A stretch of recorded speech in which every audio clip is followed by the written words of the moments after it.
Hey guys, it's PonkyPlays. Welcome to our Raid Shadow Legends video.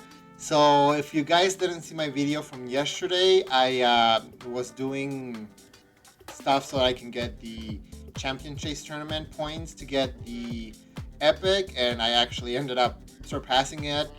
But then I also noticed that the 5-star Soulstone for Titus is tied to the Champion Chase Tournament. And surprisingly enough, my tournament, the person in first place isn't super high. So I figured I'm going to go ahead and try and go for first place. I have a decent amount of sacred shards. I don't want to use them all for sure. But, I mean, maybe I can try and go for this legendary tome. And see if I get lucky with any pulls. So definitely going to try and pull some sacred shards so that I can get this 5-star soul, because that would be huge. So yeah, that's what this video is going to be about. Let's see if there's any luck today. Hopefully I won't have to pull too much. But it is nice that it's a 2 times for legendary, so maybe I'll get a few. I don't know about how likely that is, but I mean, let's see. Let's go.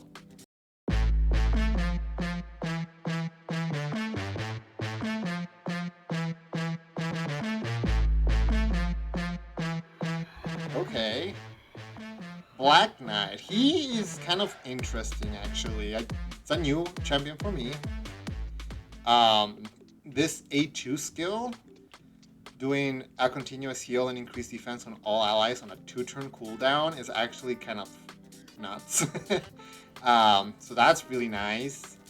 And then a pretty high chance to provoke with his A1, not bad, especially for like either the Magma Dragon or the Head of Decay, I believe it is, that can be provoked. This skill could definitely use something else, but I mean, I don't know. And then his passive is also pretty interesting, pulling Unkillable on himself every 2 turns. So, not bad about that. Definitely an interesting one to play around with. And even if I don't book him at all, having increased defense and continuous heal on a 3-turn cooldown is already a decent skill. So, not bad. I don't know actually if he hits that hard either way. So he might be one that's actually like really good without any books in him. I think this skill can hit alright, but I don't know. Let's see, that was 4. And this gave me 500. I'm pretty sure I'm not anywhere near where I need to be point-wise. Let's just really quickly check, I guess. Champion Chase. Okay, so I still need about 1,000 more points, so let's just go ahead and keep pulling, I guess.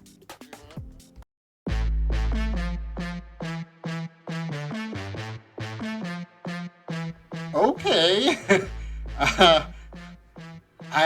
I know I faced her on the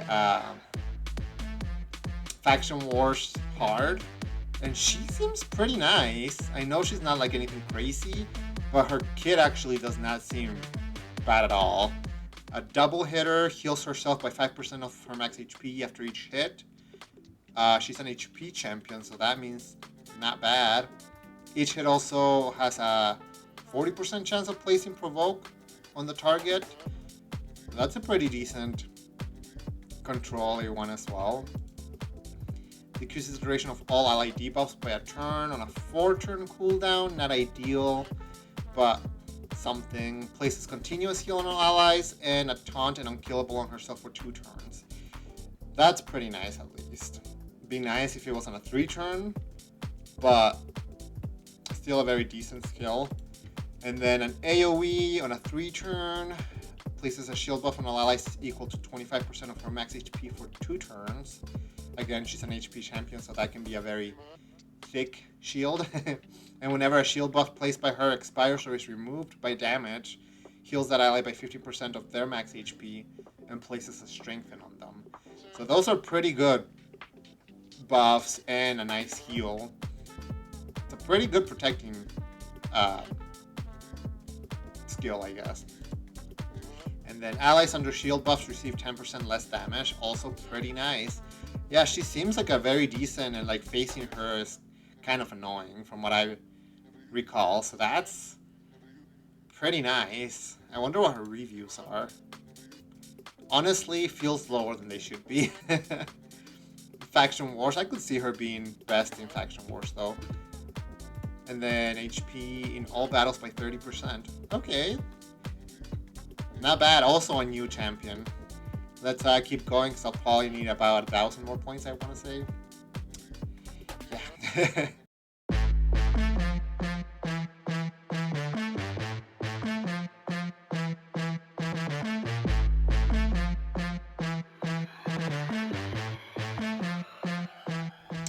Okay, I'm gonna stop it really quickly.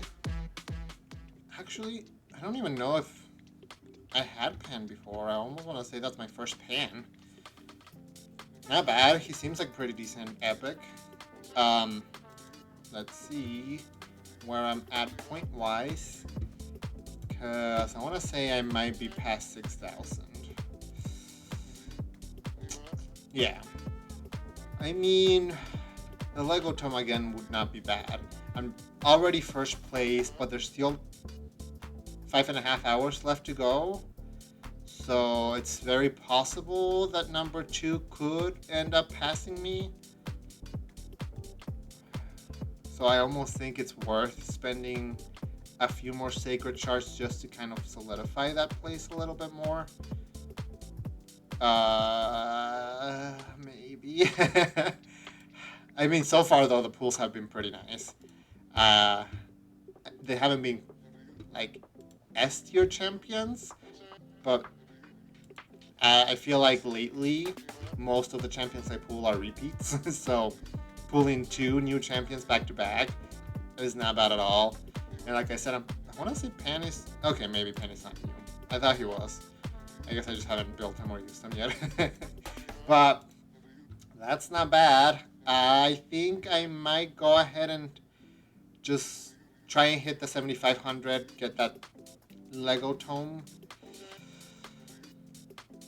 Unless I get super lucky and pull like Lego back to back to back. But that's probably unlikely. So let's just go ahead and see.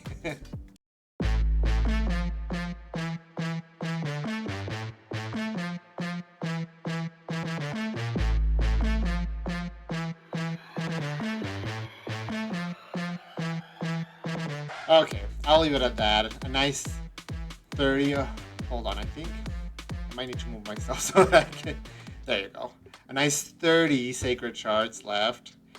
Still a decent amount. I will be shocked if there's an event where I need to pull shards in order to get a legendary, and I would need more than 30.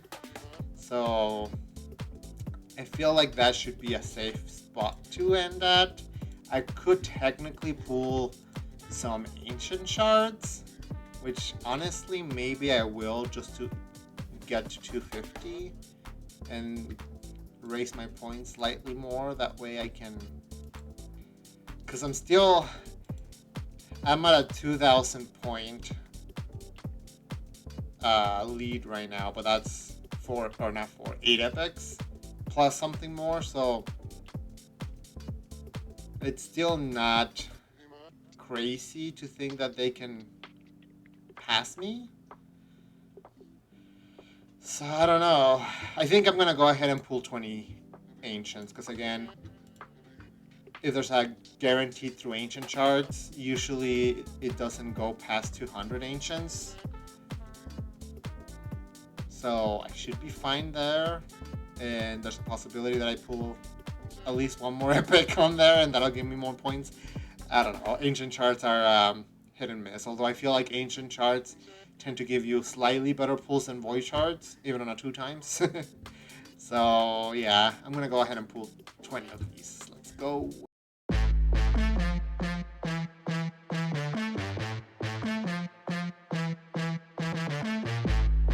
Okay, nothing crazy there. 1 epic, which, you know, helps. Let's see. Because I mean, honestly, large, what is it? Not eternal? I think it's the eternal soulstone.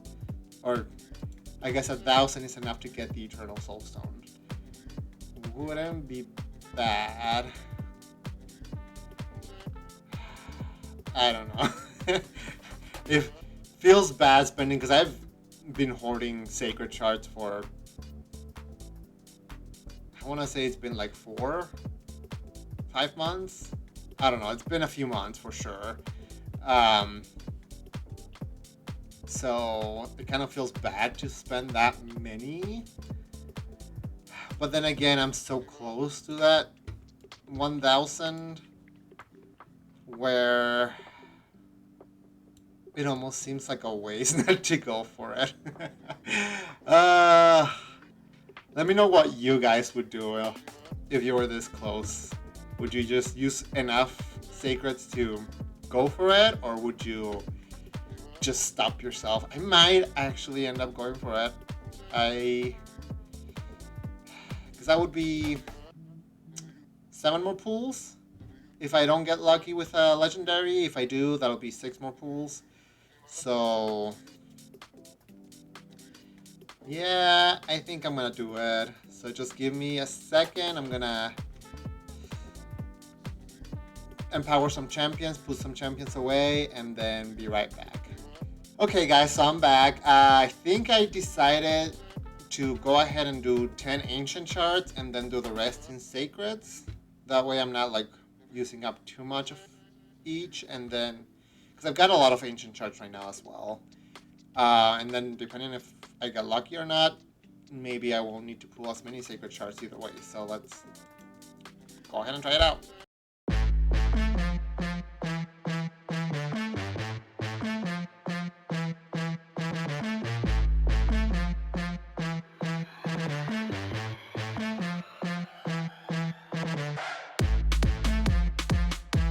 Ooh, okay. Ooh, Green Warden Rourke. I think he's the one that can place shields on your champions, like, what's the epic? High Elf, let me see. Whenever an ally loses 10% or more of their max HP from a single hit, places a shield buff on that ally for 2 turns, equal to 10% of their max HP. This is a really nice, especially because you can make it into a 0-turn cooldown, so it just always happens. Again, another new champion for me. That's really awesome. Interestingly enough, he's actually rated pretty low for what I feel like he should be.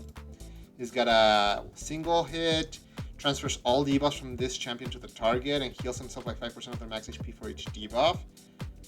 That's already a really good skill. Attacks all enemies, has a 100% chance when booked of decrease attack for 2 turns, and then steals all continuous heal buffs from each enemy. It cannot be resisted. Interesting. So, worst case scenario, I guess, is just a decrease attack, which is still fine. It's not bad.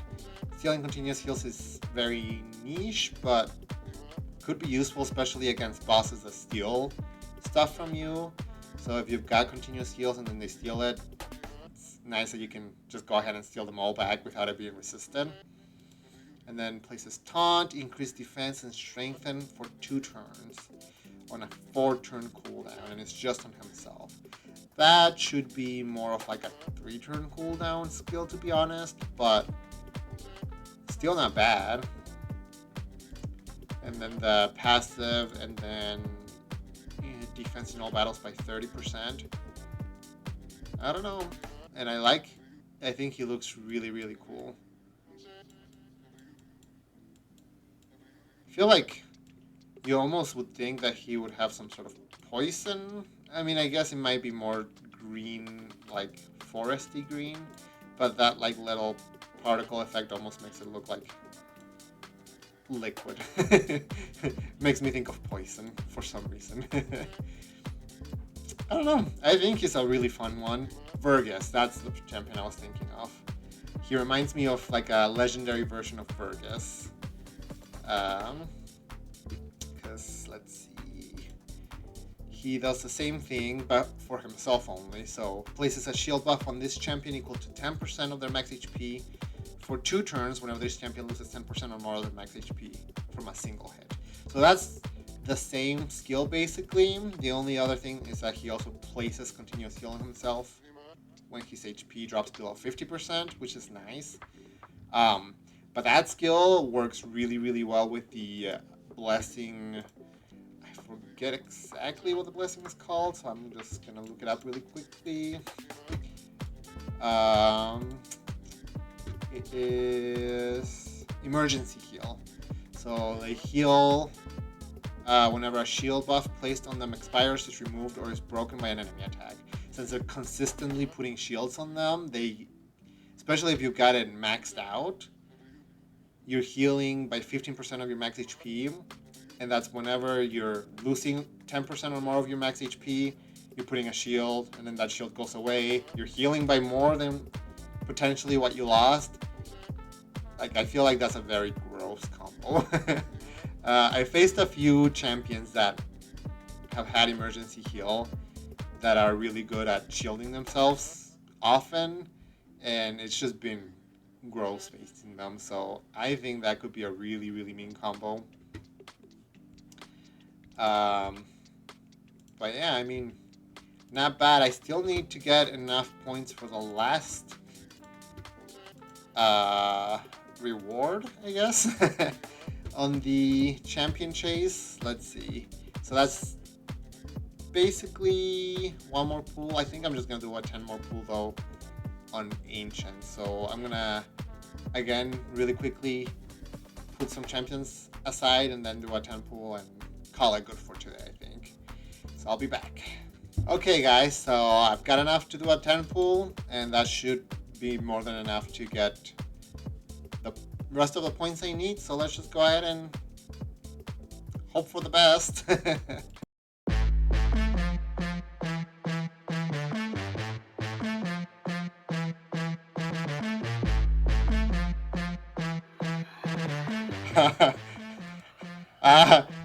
Okay, I think, how much was that? 40 ancient pools? And I know for a fact that I haven't pulled ancient shards since the last time I pulled a legendary, so honestly was not expecting one at all.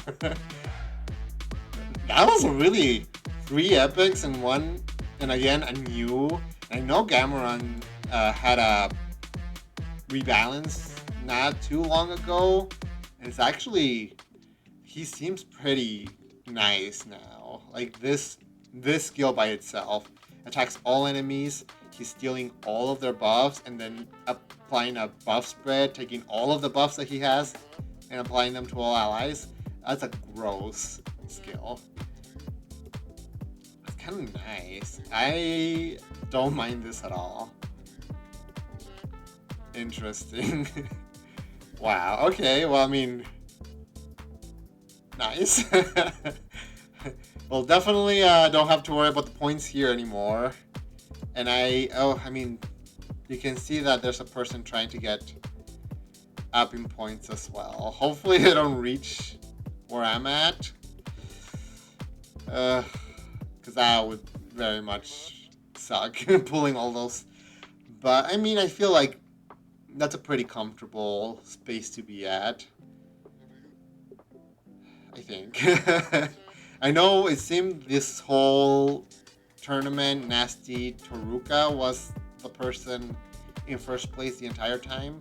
It could be that this second place right now is doing the same thing I was doing, so I guess I can't be too comfortable there, but I don't know. I feel like I'm at a good point space. And either way, I mean, I got 1,000 of these. What are they called? The coins? Oh, they're over here. They're the Eternal Soul coins.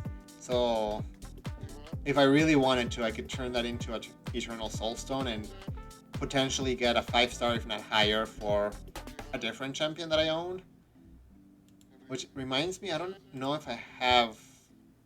Oh, okay, I have a Gamoran Soul. So that's nice. let's see what I see. A 3-star soul? Not terrible. I wish it would have been one of the higher souls, but that's still not bad. I don't know. Either way, that was some really good pulls. So I guess if worst comes to worst and I don't end up with the 5-star soul, I ended up with a lot of really interesting and cool new champions. So that's still a win. Hey guys, so just a quick update. It is the next day right now. I was able to complete all the stuff for the fusion, so I'm gonna go ahead and fuse him right now. And luckily enough, I actually was able to win first place. I wasn't sure if the other person was gonna push and possibly pass me. It was definitely a possibility, but luckily they didn't. So now I not only have Titus, but I also have a 5-star soul for him, which is huge. So let's just really quickly max him out. I'll probably 6-star him later and then try him out for sure.